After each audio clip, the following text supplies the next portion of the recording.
К другим темам. Создание завода по производству чистых полимеров пищевого и текстильного назначения производственной мощностью 486 тысяч тонн в год. Это уникальный проект для Северо-Кавказского региона.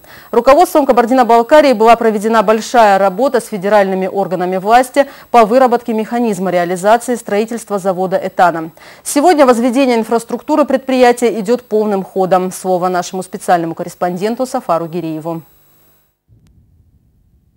В скором времени на этой территории раскинутся цеха завода чистых полимеров этана. Предприятие по сути своей уникальное. Производством полиэтилена терефталата в мире занимается немало компаний и корпораций. Но для того, чтобы соблюсти жесточайшие требования экологов, нужны совершенно новые разработки и технологии. У этаны все это будет. Работы по созданию инфраструктуры здесь планируется завершить уже к концу этого года. Реализация проекта имеет важное социально-экономическое значение для Кабардино-Балкарии. Будет создано 2500 новых рабочих мест. Среднегодовой объем выпуска продукции составит 25 миллиардов рублей, а бюджетный эффект в виде налоговых отчислений свыше миллиарда.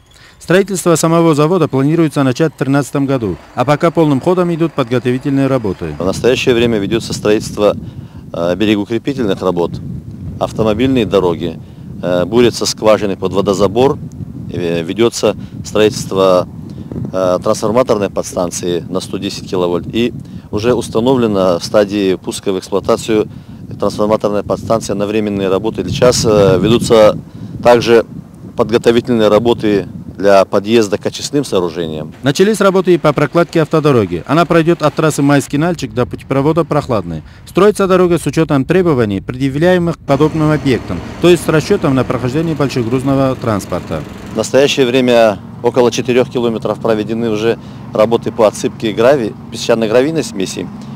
Скрышные работы, то есть снятие растительного слоя, завершено полностью.